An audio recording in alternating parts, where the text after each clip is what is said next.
cuando me vaya,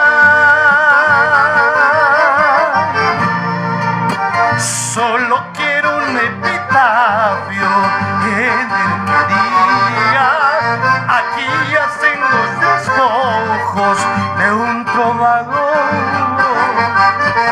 Solo quiero un epitafio en el que diga: aquí yacen los despojos de un trovador.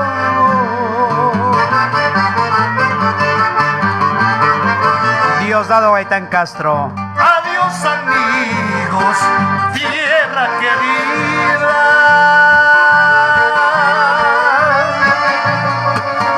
Adiós al arte que fue mi vida. Cantaré del más allá y mis canciones siempre serán para ti, tierra querida.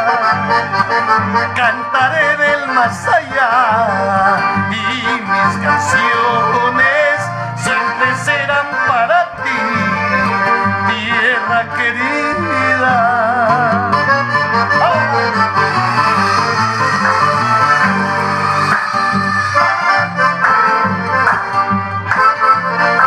El trovador Diosdado Gaitán Castro en la interpretación, Máximo Barraza y los ejecutantes. Sábado 16 de febrero en el Club Departamental Apurímac. Mónica Larcón, un saludo para la Peña Mi Perú. Gracias por las atenciones.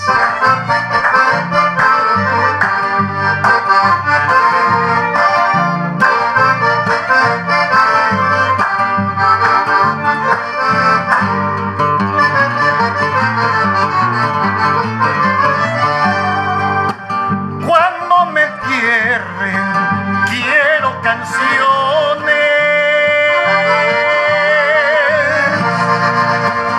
solo canciones, no bendiciones.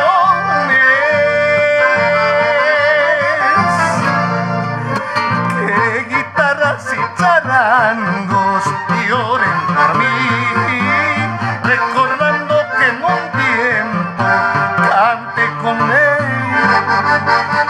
Que guitarras y charangos